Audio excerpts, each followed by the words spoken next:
السلام علیکم ورحمۃ اللہ وبرکاتہ۔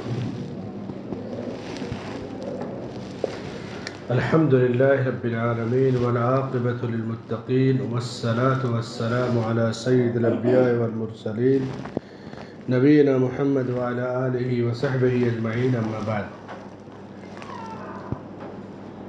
الاصول الثلاثہ کی شرح کے 10ویں درس میں آپ کا استقبال ہے۔ اللہ کے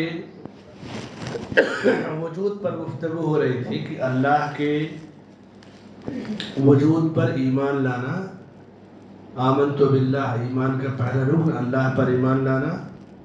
تو اللہ پر ایمان لانے میں پہلی چیز کہ اللہ موجود ہے، اس پر ایمان لانا، اور اللہ کا موجود ہونا شریعت سے، عقل سے، فطرت سے، تینوں طریقے سے واضح اور ثابت ہے۔ انسان جس بھی ناحیے سے غور کرے گا اللہ کے وجود کو پا جائے گا۔ ایک بچہ سادہ ہوتا ہے، کسی سے بھی پوچھیں گے کہ اللہ کہاں ہے تو آسمان کی طرف اٹھائے گا، اوپر ہے۔ ماں باپ اس کے یہودی نصرانی یا جس ماحول میں پلتا ہے وہ بنا دیتے ہیں۔ فطرت کی جو چیزیں ہیں انسان دیکھتا ہے، اس میں اسے اللہ کے وجود کی نشانیاں ملتی ہیں۔ ابھی جو آدھار کارڈ کا سلسلہ آیا ہمارے ملکوں میں کچھ سالوں سے، تب لوگوں نے جانا، خواص پڑھے لکھے لوگ تو پہلے سے جانتے تھے، عام آدمی نے جانا کہ فنگر پرنٹ ہر آدمی کا الگ الگ ہے۔ اب 1 ارب یعنی 100 کروڑ سے زیادہ آبادی ہندوستان کی ہے، تو 100 کروڑ کا فنگر پرنٹ الگ الگ ہے، کسی کا ایک دوسرے سے ملتا نہیں۔ اب پوری دنیا کی آبادی جو بھی ہے 700 کروڑ 800 کروڑ، سب کا فنگر پرنٹ الگ الگ ہے۔ اسی لیے آپ دیکھیں کہ پاسپورٹ پہ، آدھار پہ، ایئرپورٹ وغیرہ پہ ہاتھ کا، آنکھ کا فنگر پرنٹ لیتے ہیں، اسکین کرتے ہیں۔ یہ کتنی بڑی دلیل ہے اللہ کے وجود کی کہ جس نے کائنات کو پیدا کیا اور کسی کو کسی کا محتاج اس لحاظ سے نہیں بنایا کہ 10 آدمی کا فنگر پرنٹ ایک ہو جائے، 20 کا ایک، سب کا الگ ہے، سب خود مختار ہے اس معاملے میں۔ تو اللہ کے وجود کی فطرت سے، عقل سے، شریعت سے، حس سے مکمل طور سے دلیل موجود ہے۔ اس پر گفتگو ہو گئی تھی۔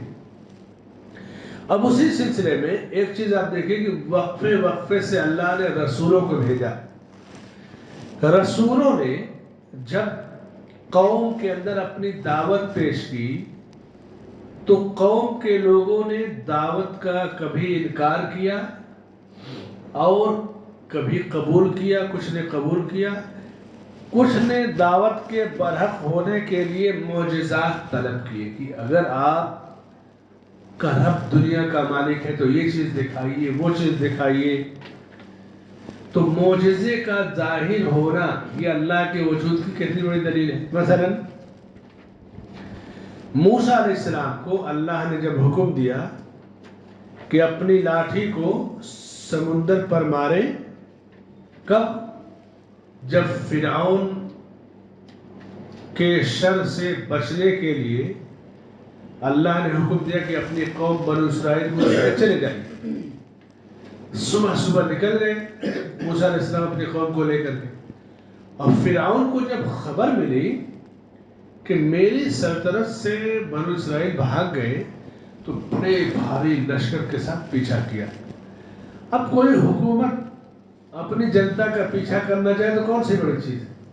حکومت ہر وقت کی طاقتور رہی ہے عوام سے، کیونکہ ساری سہولتیں حکومتوں کے پاس ہوتی ہیں۔ فرعون اپنے پورے لشکر فوج کے ساتھ گئے، سامنے اس کے دریا ہے، موسیٰ علیہ السلام بنو اسرائیل پہلے پہنچے۔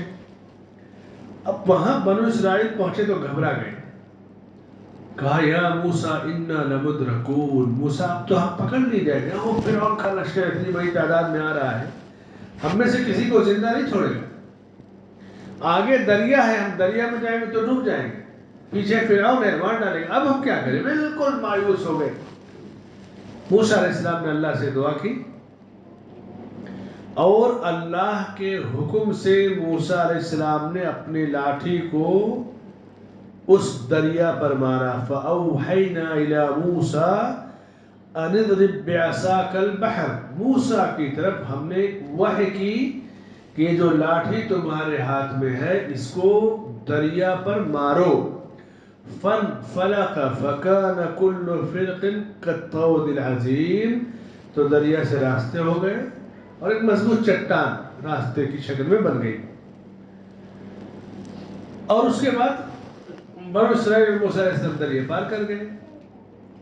یہ معجزہ ظاہر ہونا اللہ کے وجود کی کتنی بڑی نشانی ہے. مصیبت میں اللہ کو پکارا، اللہ نے رہنمائی کی اور پھر باہر نکل گئے دریا سے. پھر فرعون گیا تو اسی دریا میں انہی راستوں پہ وہ ڈوب کر مر گیا. جس دریا سے جن راستوں پہ موسیٰ علیہ السلام بنی اسرائیل کے لوگ سلامتی سے گزر گئے، دریا کے انہی راستوں پہ فرعون اپنے لشکر کے ساتھ گیا تو ڈوب کر مر گیا. تو معجزہ کتنی بڑی دلیل ہے اللہ کے وجود کی کہ جہاں انسان کی ساری عقل جو ہے فیل ہو جاتی ہے کہ یہ بات تو اب ساری طاقت ساری مشینری تو فرعون کے پاس ہے. موسیٰ علیہ السلام بنو اسرائیل نہتے ہیں، وہ بچ گئے، یہ ڈوب کر کے مر گیا. تو معجزے کا ظاہر ہونا یہ اللہ کے وجود کی سب سے بڑی نشانی اس دور میں تھی اور لوگ مانتے تھے کہ یہ واقعی رسول ہے، اللہ سے ان کا ربط ہے. عیسیٰ علیہ السلام جب نبی بنا کر بھیجے گئے تو اس زمانے میں آنکھوں کی بینائی بہت زیادہ جاتی تھی، یعنی یہ بیماری عام تھی. تو جب انہوں نے دعوت دی قوم کو دین کی توحید کی، لوگوں نے کہا اگر آپ واقعی اللہ کے رسول ہیں، اللہ ہر چیز پر قادر ہے، تو آپ ان نابینا لوگوں کی بینائی لوٹا دیجیے، تب ہم مانیں کہ آپ کا رب بڑا ہے اور ہر چیز پر آپ قادر ہے اور آپ اللہ کے رسول ہیں. تو عیسیٰ علیہ السلام آنکھ پر ایسے ہاتھ پھیرتے اور لوگوں کی بینائی لوٹاتی. بعض دفعہ مر گیا آدمی، قوم نے چیلنج کیا کہ یہ مردہ ہے، اس کو زندہ کرو، تمہارا رب اگر ہر چیز پر قادر ہے.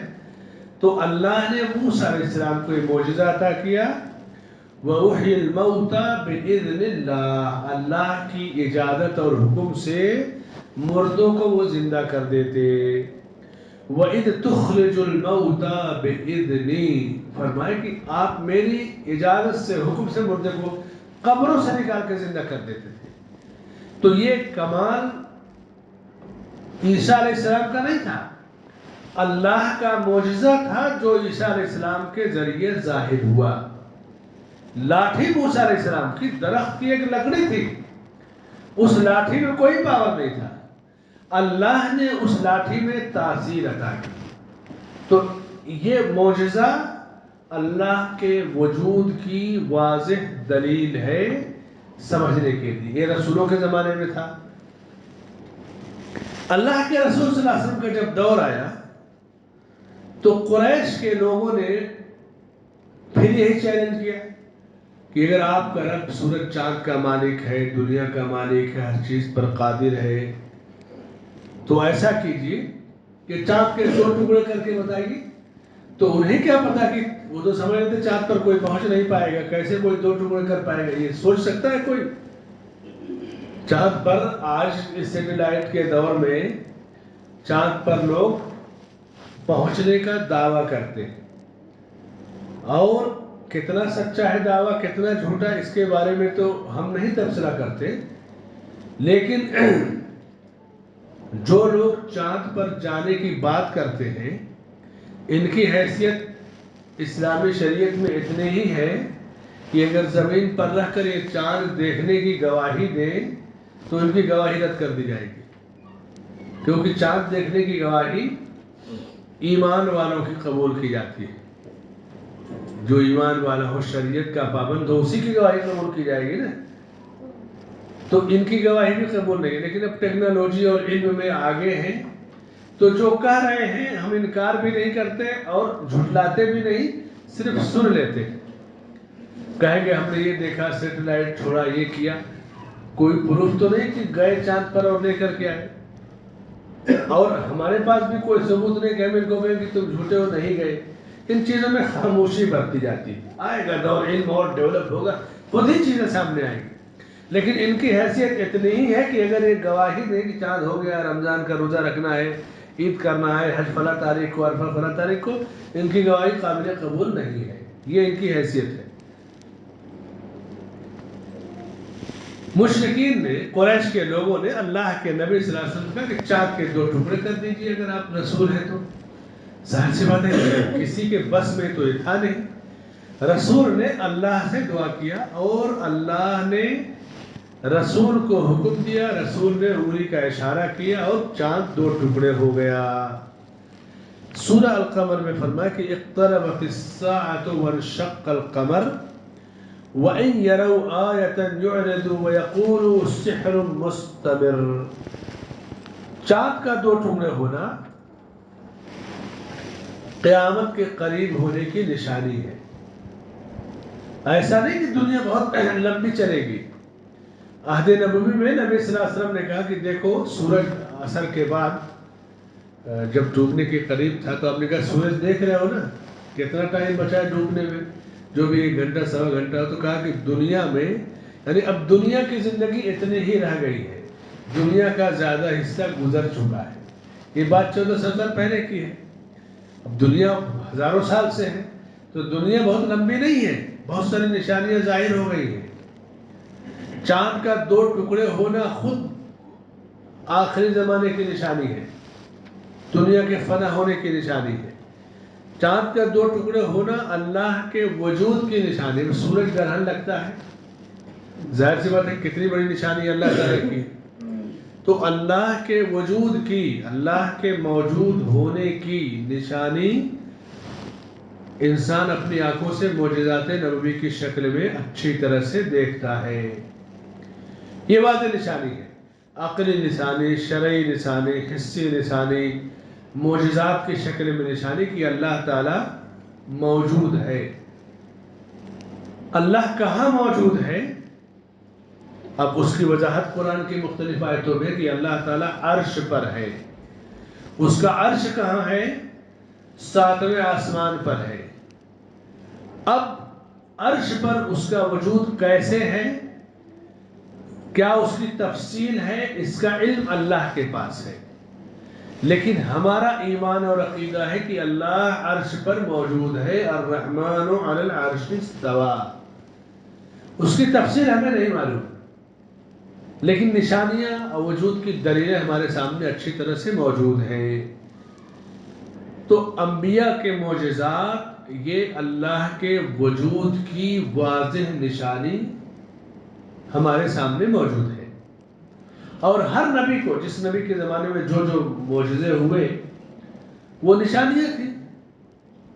اب آپ سوچ لیجئے کہ لکڑی کی ایک کشتی کی کیا حیثیت ہے؟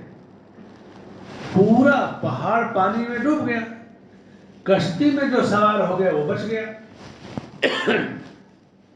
ظاہر سی بات ہے کہ نوح علیہ السلام کہتے رہ گئے کہ یا بنی ارکب معنا، بیٹے اس کشتی پر سوار ہو جاؤ، یہ ایمان تھا، لیکن کفر کیا کہتا تھا؟ قال سآوی الی جبل یعصمنی من الماء، میں پہاڑ پر چڑھ جاؤں گا، پانی سے بچ جاؤں گا، یہ کفر ہے۔ اور یا بنی ارکب معنا، بیٹے کشتی میں سوار ہو جاؤ، یہ ایمان ہے۔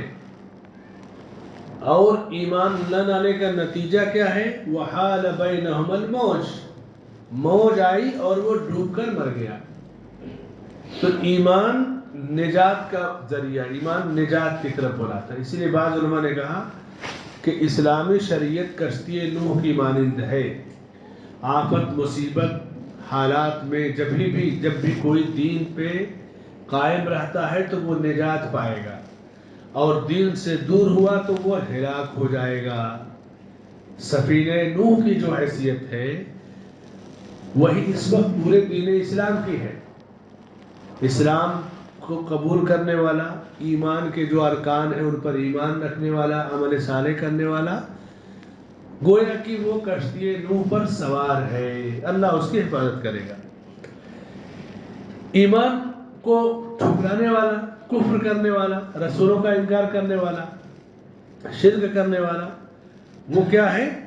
وہ دنیاوی اسباب اور وسائل پر بھروسہ کرتا ہے کہ میں پہاڑ پر چڑھ جاؤں گا، میں یہ کروں گا، وہ کروں گا۔ ایمان نہیں ہے تو آدمی اپنے دست اور بازو پہ بھروسہ کرتا ہے اور نتیجہ ہلاکت ہے۔ ایمان ہے تو آدمی اسباب اور وسائل اختیار کرتا۔ کشتی نوح بھی ایک سبب تھی۔ نوح علیہ السلام یہ نہیں کہا کہ ایمان لاؤ اور بیٹھے رہو اپنے گھر میں بچ جاؤ گے۔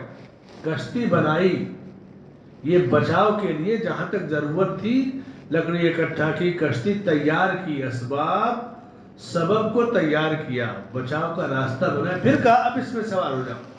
ایمان یہ نہیں کہتا کہ آپ کچھ مت کرو، گھر میں بیٹھے رہو۔ تو انبیاء کے معجزات یا اللہ کے وجود پر دلیل ہے۔ تو یہ گفتگو ہوئی ایمان کے 6 ارکان۔ تو اب ایمان اللہ کے وجود پر، ایمان پر۔ اب اس کے بعد اللہ کے رب ہونے پر ایمان۔ اللہ موجود ہے، یہ بات واضح ہو گئی۔ اب اسی کا ایک حصہ ہے ایمان کے ارکان میں سے کہ اللہ کے رب ہونے پر ایمان کی اللہ ہمارا رب ہے۔ آپ نماز پڑھتے ہیں، ہر نماز میں ہر رکعت میں کہتے ہیں الحمدللہ رب العالمین۔ ہر قسم کی حمد و ثنا اس اللہ کے لیے جو سارے جہان کا رب ہے، دونوں جہان، دنیا اور آخرت دونوں کا رب ہے۔ رب کے معنی ہوتا ہے پالنے والا، پرورش کرنے والا، تربیت کرنے والا۔ اگر کسی کی پرورش اس کے اچھے ماں باپ کرتے ہیں تو کتنا خوش نصیب ہے، اور کوئی رب کی پرورش اور تربیت میں رہے تو وہ کتنا خوش نصیب ہے۔ رب پوری کائنات کا رب ہے۔ اب جو ایمان والا ہے وہ رب کی تربیت میں زندگی گزارتا ہے۔ رسول نے کیا راستہ بتایا، رب کی کتاب میں کیا رہنمائی کی گئی، آپ جتنا دین پر رہیں گے وہ اپنے رب کی تربیت میں ہے۔ تو اللہ کے رب ہونے پر ایمان رکھنا، اور رب وہ ہوگا جو خالق ہوگا، پیدا کرنے والا ہی رب ہو سکتا ہے۔ اللہ کے علاوہ کوئی رب نہیں ہے۔ مالک حقیقی اللہ تعالیٰ ہے۔ الا لہ الخلق والامر، حکم بھی اسی کا چلے گا اور قوت تخلیق پیدا کرنے کی صلاحیت بھی اسی کے پاس ہے۔ وہ لوگ جو اللہ کے سوا، جن لوگوں نے دوسروں کو رب بنا لیا تھا، نام دینے کہ فلاں رب ہے فلاں رب ہے، ان کے بارے میں بے بسی کا ذکر کیا کہ اگر یہ سارے باطل معبود جمع ہو جائیں، مل جائیں اور مل کر ایک مکھی پیدا کرنا چاہے تو وہ بھی نہیں کر سکتے۔ لن يخلقوا ذبابا ولو اجتمعوا له، اگر یہ سب جمع ہو جائیں اس کے لیے اور ایک مکھی بھی نہیں پیدا کر سکتے۔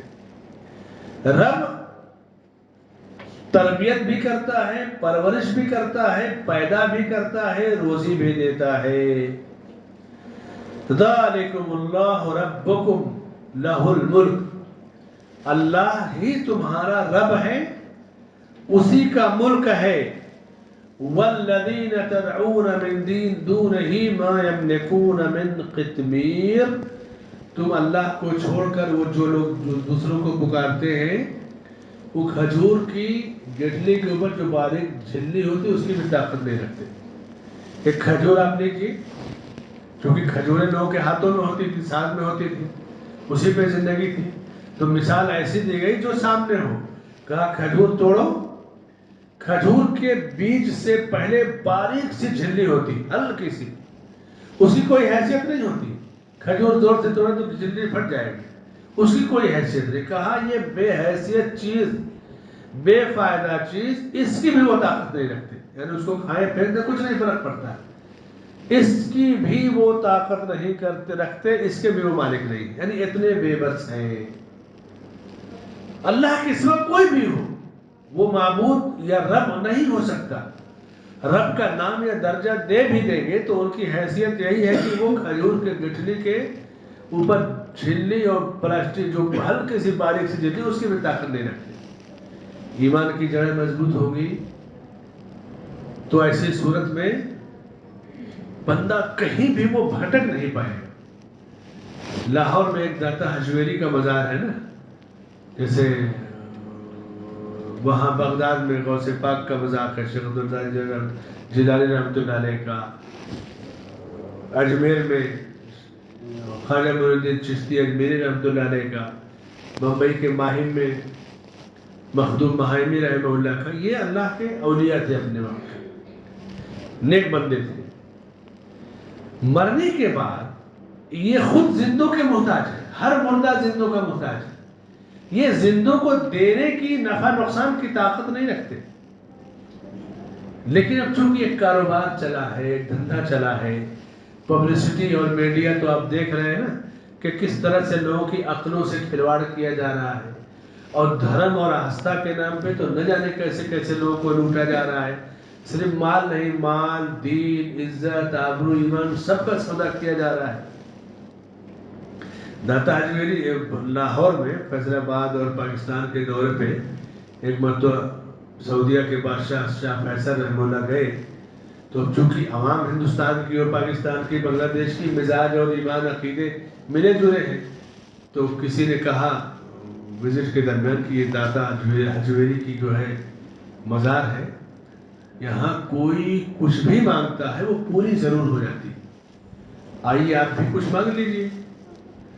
تو انہوں نے کہا داتا حجویری کہاں سے مل جاتا ہے؟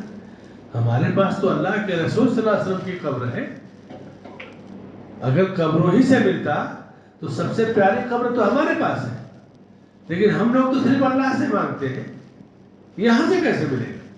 تو پھر سناٹا، چپ ہو گئے لوگ۔ ایمان، یہ جو بڑی بڑی سیاسی جگہیں ہیں جہاں بڑے بڑے ملحد داعیے ہیں، ان کے بیچ اس طرح کی گفتگو کرنا بہت آسان نہیں ہوتا ہے۔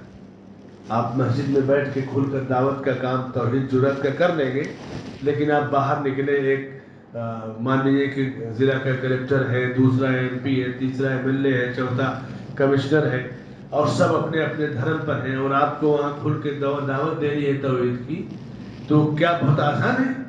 اس پائے کے جب آپ ہوں گے تبھی آپ کی باتیں اثر انداز ہوں گی، لیکن جب جڑیں آپ کی مضبوط ہوں گی تو آپ دنیا میں کسی بھی بلندی پر چلے جائیں گے، آپ جرات اور اعتماد کے ساتھ وہ بات کہیں گے۔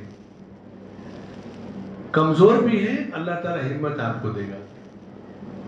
یہ ہے توحید کی تاثیر۔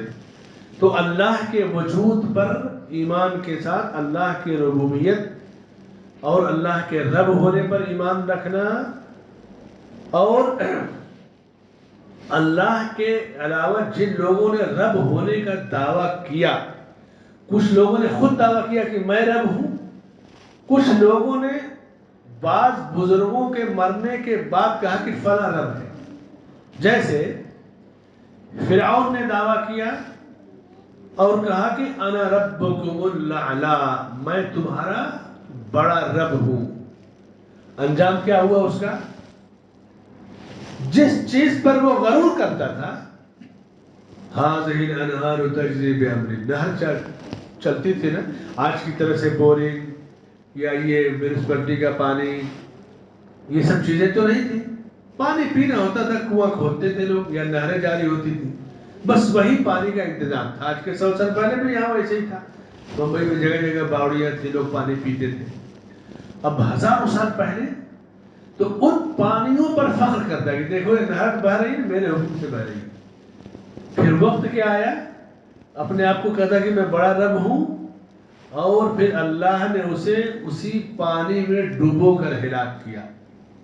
پھر اور پانی میں ڈوب کر مرا نا، تو رب کا دعویٰ کیا، دعویٰ باطل تھا، اللہ نے لوگوں کی نگاہوں کے سامنے اسے ہلاک کیا اسی پانی میں جس پہ غرور کرتا تھا۔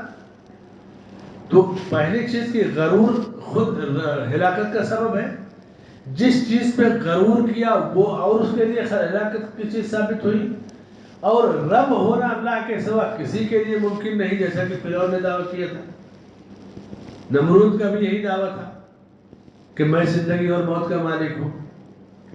اللہ کے یہاں سب سے حقیر چیز کیا ہے؟ مخلوقات میں مثال دیا اللہ نے کہ اگر اللہ کے نزدیک دنیا کی قیمت ایک مچھر کے برابر ہوتی، بعض مچھر کے پر کے برابر ہوتی، تو کوئی کافر پینے کا پانی نہ پاتا۔ اب سوچیں کہ اللہ کی قدرت کتنی بڑی ہے، وہ رب کتنا بلند ہے کہ پوری دنیا ایک مچھر کے برابر بھی اس کے نزدیک نہیں ہے۔ اگر آپ نیوز میں دے دیں کہ فلاں جگہ ایک مچھر کے لیے لوگ لڑ رہے تھے، تو لوگ اسے مانیں گے کہ یار مچھر کے لیے کون لڑے گا؟ ایسا ہے کہ نہیں؟ آپ کل رپورٹ دے دیں کہ مانیے کہ بمبئی کے بھنڈی بازار میں ایک مچھر کی وجہ سے لڑائی ہو گئی، 10 آدمی مارے گئے، تو لوگ کہیں گے یہ کون سی نیوز ہے، مچھر کے لیے کوئی لڑے گا؟ لیکن پوری دنیا کی حیثیت اللہ کے یہاں ایک مچھر کے برابر بھی نہیں۔ یہ اللہ کا رب ہونا، کتنا بڑا رب ہے وہ۔ نمرود نے دعویٰ کیا کہ میں رب ہوں، زندگی اور موت کا مالک ہوں، کسی کو زندہ چھوڑ دیتا، کسی کو قتل کر دیتا۔ ابراہیم علیہ السلام کے واقعے میں ابراہیم علیہ السلام نے کیا کہا کہ میرا رب سورج کو مشرق سے نکال کر مغرب میں ڈباتا ہے، فَإِنَّ اللَّهَ يَأْتِي بِالشَّمْسِ مِنَ الْمَشْرِقِ فَأْتِ بِهَا مِنَ الْمَغْرِبِ۔ تو اگر رب ہے تو سورج کو کسی دن مغرب سے ڈبا، نکال کے مشرق میں ڈبا۔ فَبُهِتَ الَّذِي كَفَرَ، بالکل ہکا بکا لاجواب تکتا رہ گیا۔ تو رب ہونا، دعویٰ کرنا الگ بات ہے، اور حقیقی رب ہونا یہی اصل چیز ہے۔ تو حقیقی رب اللہ تعالیٰ ہے، دعوے دار بہت آئے، پھر اس نے ربوبیت کا دعویٰ کیا، اور مچھر جیسی حقیر مخلوق کے ذریعے وہ ہلاک ہوا۔ وہ کیسا رب جو مچھر سے اپنے آپ کو نہ بچا سکے؟ تو الحمدللہ رب العالمین میں اللہ کی ربوبیت کا اقرار ہے کہ وہی رب ہے، اس کے سوا کوئی رب نہیں۔ جن لوگوں نے رب ہونے کا دعویٰ کیا، ان کا دعویٰ باطل، ان کا انجام بھی انہیں تباہی کو پہنچانے والا تھا۔ دنیا نے انہیں اپنی آنکھوں سے دیکھا۔ اللہ رب العالمین ہمارا رب ہے۔ رب ہونے کی یہ تو بالکل واضح دلیل آنکھوں کے سامنے انسان کے ہیں۔ فطری دلیل اللہ کے رب ہونے کی، مشرکین کے بارے میں اللہ نے فرمایا کہ وَلَئِن سَأَلْتَهُم مَّنْ خَلَقَ السَّمَاوَاتِ وَالْأَرْضِ، اگر آپ ان سے پوچھیں صرف ایسے ہی، یہ بتاؤ آسمان و زمین کو کس نے پیدا کیا، تو کیا کہیں گے؟ خَلَقَهُنَّ الْعَزِيزُ الْعَلِيمُ، انہیں تو بڑے طاقتور اور جاننے والے نے پیدا کیا۔ ظاہر سی بات ہے کہ جس بت کو تراشتے تھے وہ بتوں کے خالق تو مشرکین تھے، بت نے تو ان کو پیدا نہیں کیا تھا، بت تو ان کے ہاتھوں کے تراشے ہوئے تھے۔ آسمان و زمین کو پیدا کرنے والا وہی رب ہے، اور وہ اللہ تعالی ہے۔ وَلَئِن سَأَلْتَهُم مَّنْ خَلَقَهُمْ لَيَقُولُنَّ اللَّهُ، اگر پوچھے کہ تم کو کس نے پیدا کیا تو کہیں گے اللہ نے پیدا کیا۔ تو یہ فطری دلیل جو ان کے دلوں سے نکلتی تھی۔ آپ کسی غیر مسلم سے پوچھ لیں کہ تم بت پوچھتے ہو، قبر پوچھتے ہو کسی مسلمان پجاری سے، یا عیسائی سے عیسیٰ علیہ السلام پوچھتے ہو، یہ بتاؤ تمہیں کس نے پیدا کیا؟ عیسیٰ علیہ السلام نے اگر پیدا کیا تو عیسیٰ علیہ السلام کو کس نے پیدا کیا؟ ان سے پہلے کس نے ان کو پیدا کیا؟ مریم علیہ السلام کو۔ تو وہ مانے گا کہ نہیں اللہ نے پیدا کیا۔ بت کا پجاری بھی یہی کہے گا کہ نہیں، اوپر والے، اللہ کا نام نہیں ملے گا، کہے گا اوپر والے نے پیدا کیا۔ اوپر کون ہے؟ آسمان و زمین کس کا ہے؟ اللہ تعالیٰ کا ہے۔ تو فطری چیز جو انسان کے دل سے نکلتی ہے وہ اللہ کے رب ہونے کی واضح دلیل سامنے ہے۔ قُلْ مَنْ رَبُّ السَّمَاوَاتِ السَّبْعِ وَرَبُّ الْعَرْشِ الْعَظِيمِ، ذرا ان سے پوچھئے کہ ساتوں آسمان اور عرش عظیم کا رب کون ہے؟ آسمان 7 ہے، اور ایک آسمان سے دوسرے آسمان کے بیچ کی دوری 500 سال ہے۔ کتنا؟ 500 سال۔ دوسرے آسمان سے تیسرے آسمان کی دوری بھی 500 سال ہے۔ تیسرے سے چوتھے کی دوری 500 سال ہے، چوتھے سے پانچویں کی دوری 500 سال، پانچویں سے چھٹے کی دوری 500 سال، چھٹے سے ساتویں آسمان کی دوری 500 سال، پھر ساتویں آسمان پر بعض لوگوں کے سمندر ہے، اور پھر اللہ رب العالمین کا عرش ہے، پھر کرسی ہے۔ اب آپ اندازہ کیجئے کہ 500 سال کتنی لمبی مدت ہے۔ اللہ ان آسمانوں کا رب ہے، عرش عظیم کا رب ہے۔ قُلْ مَنْ بِيَدِهِ مَلَكُوتُ كُلِّ شَيْءٍ، پوچھئے ہر چیز کا، چیزوں کا مالک کون ہے؟ تو اللہ کے رب ہونے کی دلیلیں اتنی سامنے ہیں ہمارے، تو ایمان باللہ میں یہ چیز ہے کہ اللہ کے وجود پر ایمان، یہ نمبر ایک۔ دوسری شرط اللہ کے رب ہونے پر ایمان، اور رب ہونے پر ایمان عقلی، فطری، شرعی تینوں دلیلیں ہمارے سامنے موجود ہیں۔ ایک بار ایسا ہوا، آپ دیکھتے ہو کہ ہمارے ملک میں 15 اگست کو جھنڈے کو اسے سلام کرتے ہیں، تو ایک شرعی مسئلہ ہے، جھنڈے کو سلام علام کرنا اور سیلوٹ مارنا شرعاً سے گنجائش نہیں ہے۔ اب جہاں جیسا موقع دیکھے آدمی اپنا کام نکال لے۔ مولانا ابوالکلام آزاد رحمۃ اللہ علیہ کبھی جھنڈے کو سلامی نہیں دیتے تھے، کیونکہ جھنڈا احترام ہے، ہمارے ملک کی نشانی ہے، لیکن اس کے آگے جھکنا کیا، اس کو سلام کیا کرنا۔ اب وہ سیلوٹ مارنا ایک الگ چیز ہے، سیلوٹ جو ملٹری کا وہ الگ چیز ہے، وہ ان کا پروٹوکول ہے، لیکن جھک جانا، سلام کرنا جو دین کا جو حصہ ہے، اس کی گنجائش نہیں ہے۔ تو مولانا آزاد سے لوگوں نے شکایت کی، مولانا آزاد کے بارے میں لوگوں نے پنڈت نہرو سے شکایت کیا جو وزیر اعظم تھے کہ دیکھو کبھی جھنڈے کو سلام نہیں کرتے، سلامی نہیں دیتے۔ اب اس وقت پارلیمنٹ میں سارے طرح کے لوگ تھے نا، بلندی پر پہنچ جانے سے زیادہ کمال اپنے ایمان عقیدے کو سنبھال کر رکھنا ہوتا ہے۔ کسی موقع سے انہوں نے پوچھ لیا کہ مولانا ایسا ایسا لوگ کہہ رہے تھے، تو کہا کہ ہاں کہہ تو رہے تھے، سن لو، تمہارے دھرم میں ہوگا کہ تم جس کو پیدا کرتے ہو اسی کو پوچھتے ہو، اسی کو سلام کرتے ہو، میرے دھرم میں ایسا نہیں ہے، مجھے جس نے پیدا کیا میں صرف اس کی عبادت کرتا ہوں، اس کے علاوہ اور کسی کے آگے میں نہیں جھکتا۔ تو بہت معمولی چیز نہیں تھی۔ آج ایک چھوٹا سا کارپوریٹر ہوتا ہے اور گنپتی آئے گی، بڑے سے بورڈ لگائے گا، گنپتی کی مبارکباد، بلایا جائے گا تو ناریل بھی پھوڑ دے گا، اور اس کے بعد دیوالی کا بینر لگا دے گا، مبارکباد، یعنی جو کچھ بھی نیکی رہتی ہے نام عمل میں، غیر مسلموں کے تہواروں میں مبارکباد دے کے وہ سب برباد کر دیتے ہیں۔ خدمت خلق، جب آپ کارپوریٹر بن گئے، عوام کی خدمت، چاہے ہندو ہو مسلم ہو، یہ الگ چیز ہے۔ اچھا ویوہار، کسی کے کام آنا، یہ تو اسلام کا حصہ ہے، لیکن آپ اپنے مذہب سے کیوں سمجھوتا کرو سیاست کی خاطر؟ کوئی آپ پر قانونی مجبوری تو نہیں ہے کہ آپ بورڈ ہولڈنگ لگاؤ، بینر لگاؤ اور جا کے ناریل پھوڑو، یہ تو آپ کے ایمان کی کمزوری ہے جو آپ کو وہاں تک لے جا رہی ہے۔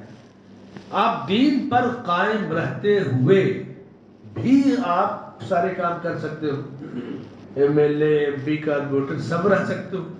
سوداگری تو تمہارے ایمان کی کمزوری، جڑوں کا کھوکھلا پن بتا رہا ہے۔ بہت سارے ایسے لوگ ہیں ہندوستان میں، آج بھی ایسے لوگ ہیں جو عوام کی اتنی خدمت کرتے ہیں، اتنی خدمت کی انہیں اس طرح کی ہولڈنگ کی اور بورڈنگ کی کوئی ضرورت ہی نہیں پڑتی۔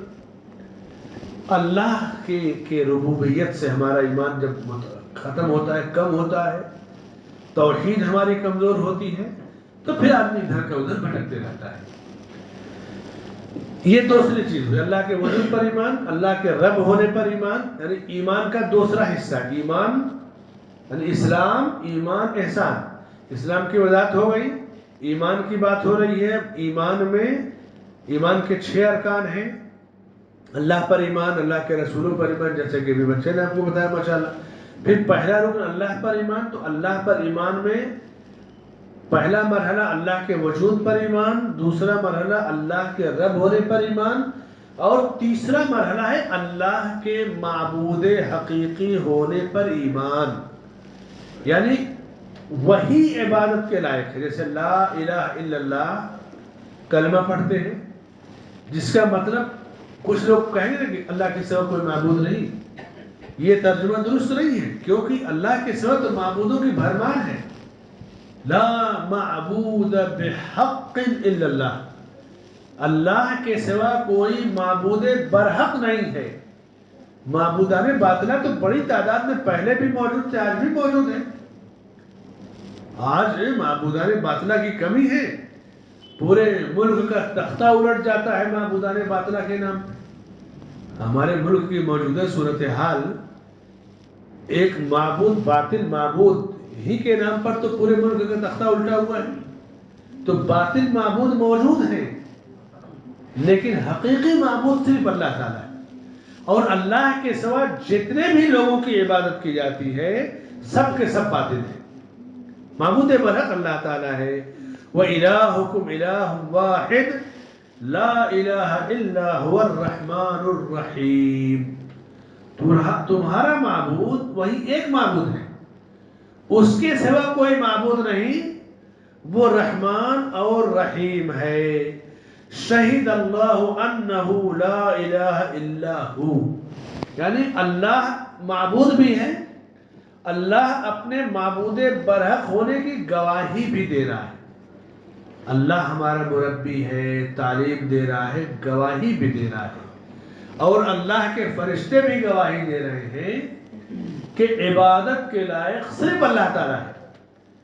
اور اہل علم اور انصاف پسند بھی گواہی دیتے ہیں کہ عبادت صرف اللہ کی جائے گی. انصاف پسند کون ہے؟ آپ دیکھیے کہ غیر مسلموں کے پاس کسی بھی غیر مسلم سے ملے، انصاف پسند اگر ہے تو وہ یہی کہے گا کہ نہیں، عبادت تو صرف اسی کی جائے گی. انصاف پسند چاہے غیر مسلم ہو یا مسلم ہو، کوئی بھی ہو، انصاف اگر ہے، صحیح معنوں میں انصاف کرنے والا ہے، تو انصاف کا تقاضا یہ ہے کہ اللہ کو معبود برحق مانا جائے. اگر کوئی اللہ کو معبود برحق نہیں مانتا تو وہ کبھی انصاف نہیں کر سکتا، چاہے جتنا بڑا وہ جج ہو. انصاف کا تقاضا یہ ہے کہ سب سے بڑی عدالت پر ایمان رکھا جائے. جیسے ہمارے ملک کی بڑی عدالت سپریم کورٹ ہے، ہم اس پر، اس کے دستور قانون کا ہم احترام کرتے ہیں. لیکن ہمارا یہ عقیدہ ہے کہ چاہے ہائی کورٹ ہو، سپریم کورٹ ہو، دنیا کی کوئی بھی کورٹ ہو، یہ آخری کورٹ نہیں ہے. یہ انسانوں کے لیے عدالتیں بنائی گئی، حکومتوں کی نگرانی میں ہوتی ہے، ان سے غلطیاں بھی ہو سکتی ہیں، لیکن اصل فیصلہ تو اللہ کی عدالت میں ہوگا.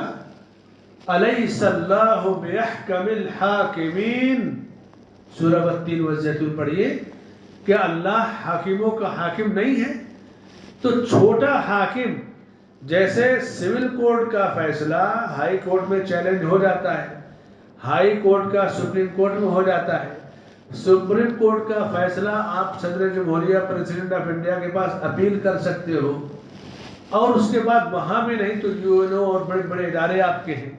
لیکن دنیا کے سارے ملکوں کی ساری عدالتوں کے سارے حکمرانوں کے سارے فیصلے سے اوپر جو فیصلہ ہے وہ اللہ کا ہوتا ہے، اور اصل انصاف وہاں سے ملے گا بندے کو. تو اللہ کے معبود حقیقی ہونے کی یہ بھی کتنی واضح دلیل ہے کہ اللہ تعالی یہ معبود برحق ہے. ذالک بأن اللہ هو الحق، اللہ تعالی ہی معبود برحق ہے. وَأَنَّ مَا يَدْعُونَ مِن دُونِهِ هُوَ الْبَاطِلُ، اور اللہ کے سوا جن کو پکارتے ہیں یہ سب معبودان باطلہ ہیں. إِنْ هِيَ إِلَّا أَسْمَاءٌ سَمَّيْتُمُوهَا أَنْتُمْ وَآبَاؤُكُمْ مَا أَنزَلَ اللَّهُ بِهَا مِن سُلْطَانٍ.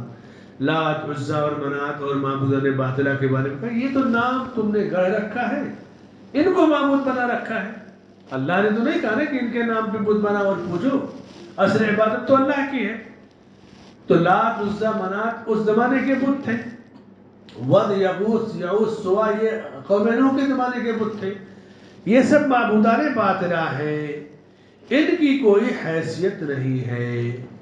تو اللہ کے معبود حقیقی ہونے پر ایمان رکھنا، اللہ کے وجود پر ایمان، اللہ کے رب ہونے پر ایمان، اور اللہ کے معبود برحق ہونے پر ایمان رکھنا.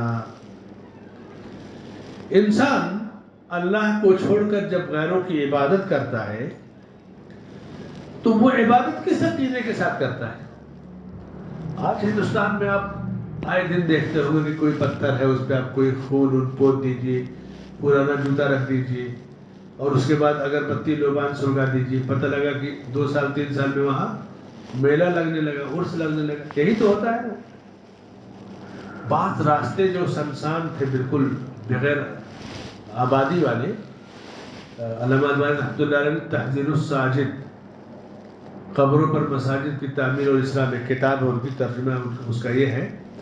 تو انہوں نے شام یعنی سوریہ کے وزیر کا ایک واقعہ لکھا ہے. بتایا کہ کوئی راستہ تھا بالکل بے آبادی نہیں تھی، بے آب و گیا، گزرنے والے ڈرتے تھے کہ کوئی لوٹ ڈالے، مار نہ ڈالے. ان راستوں کو آباد کرنے کے لیے جگہ جگہ مزار بنا دیا گیا، 1 2 3. اور جب مزار بن جائے گی تو پھر وہاں پہ بھیڑ ہو جائے گی.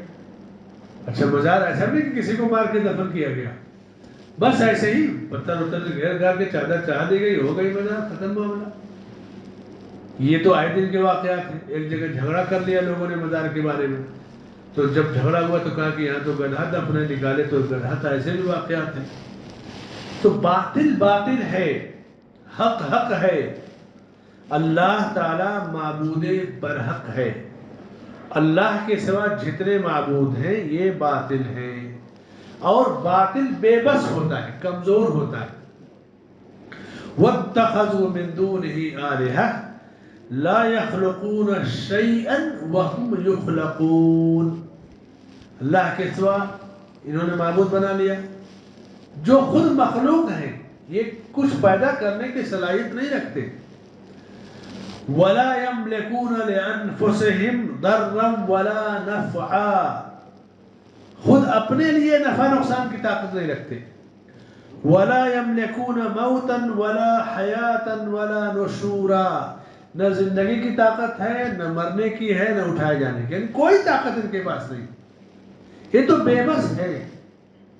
کوئی بھی بڑے سے بڑا آپ کا ولی ہو، بزرگ ہو، جس کی عبادت کی جاتی ہو، آپ اس کی بے بسی کو دیکھ لیجیے. اللہ نے کتنی وضاحت سے کہا. یہ ہے ایمان. ایمان کی جڑوں کو آپ مضبوط کیجیے. جتنا ایمان مضبوط رہے گا اتنا آپ کفر کے لیے چیلنج بن کر کھڑے ہوں گے.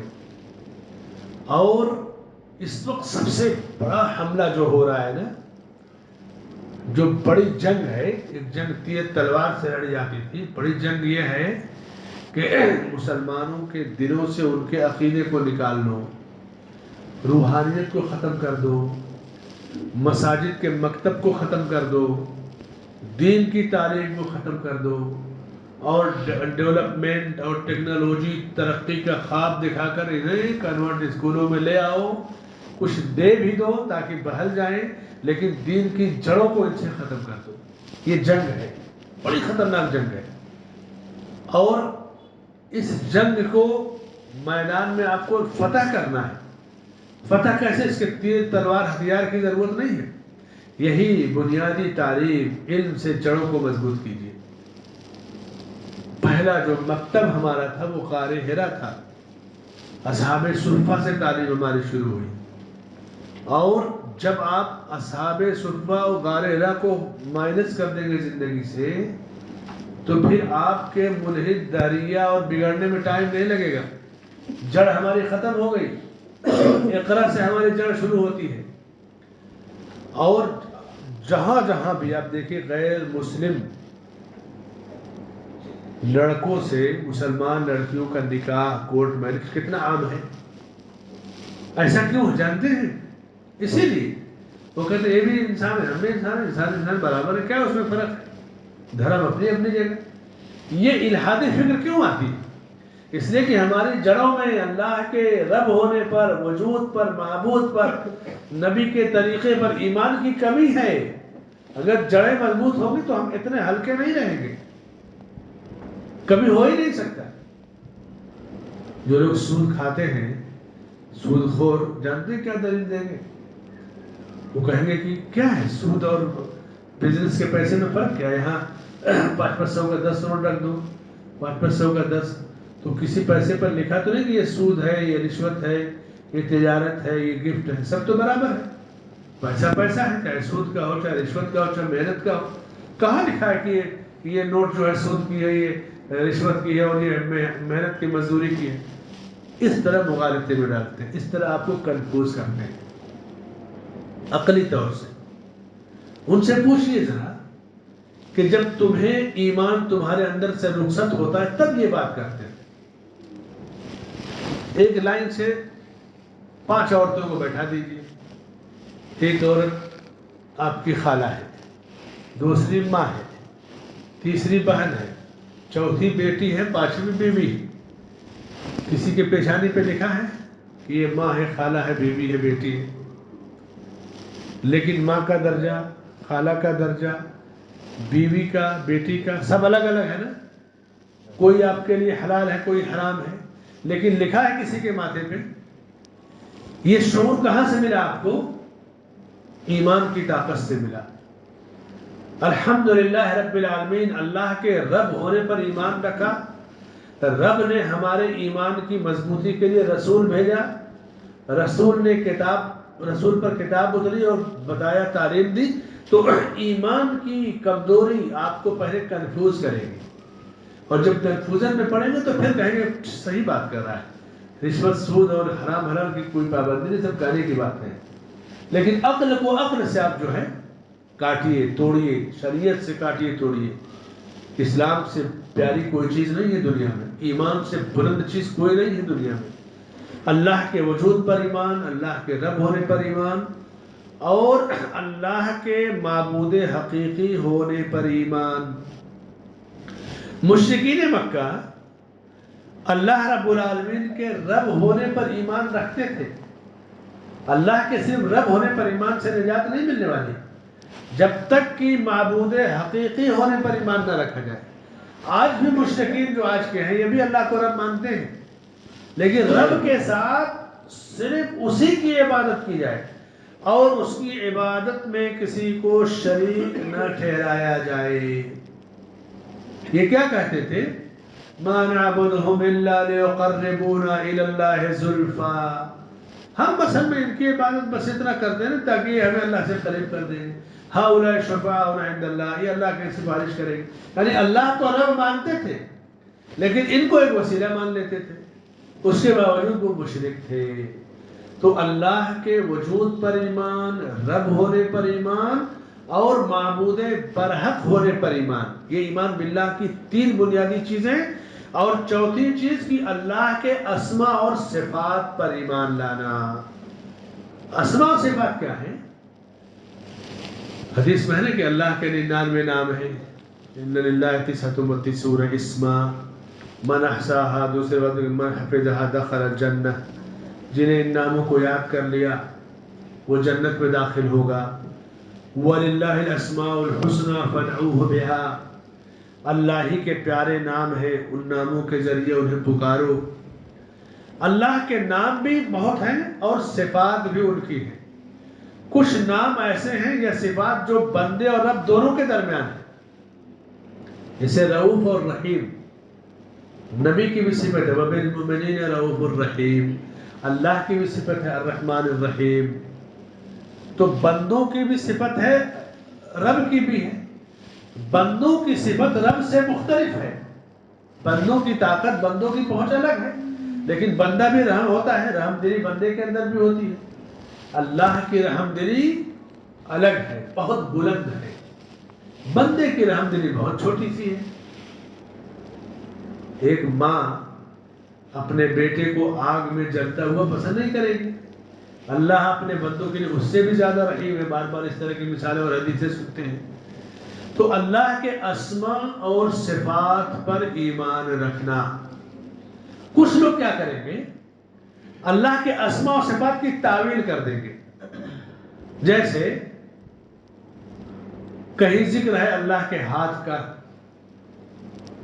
جیسے یہود کہتے ہیں ید اللہ مغلولہ، اللہ کے ہاتھ بدے ہوئے ہیں. غلت ایدیہم، یہاں ایک پیارا نقطہ سمجھ لیں. قرات تو سب لوگ سنتے ہیں نا. امام سیوطی نے لکھا ہے کہ جب قاری قرات کرے تو جب اس طرح کی آیتیں آتی ہیں تو آواز کو دھیمی کر لے، اور جب اللہ کے وجود کی، توحید کی اور بلند سے پڑھے. حرم میں ایک امام ہیں شیخ عبداللہ الجوہنی صاحب، آپ یہ آیت نکال کے دیکھیے. ایک دن فجر پڑھا رہے تھے، زور سے ان کی شاندار قرات تھی، لیکن جب اس آیت پر پہنچے تو آواز سلو کر دیا. دیکھا کہ امام سیوطی نے قرآن کے آداب میں ذکر کیا، چونکہ جو حرم کے قرہ ہیں نا، ایسا نہیں کہ ہم لوگ کی طرح جو ہندوستان کے حافظ حفظ کر دیے. کون سی آیت کیسے پڑھنا ہے، اتار چڑھاؤ، نشیب فریب جو ہے فراز، اور اس کے بعد نشیب و فراز کے ساتھ ساتھ قرآن پڑھنے کا ایک اسلوب یہ بھی رہا ہے کہ قرآن پڑھنے کے اسلوب سے ہی قرآن کی آدھی تفسیر بیان ہو جاتی ہے. آپ کبھی غور کیجیے، جیسے ہوتا ہے نا بات کرنے والا آدمی بات کرتا ہے تو اس کی باتوں میں اتنی وضاحت ہو جاتی ہے کہ کچھ پوچھنے کی ضرورت نہیں رہتی. تو اسلوب قرآن میں قرآن کی وضاحت بھی ہو جاتی ہے.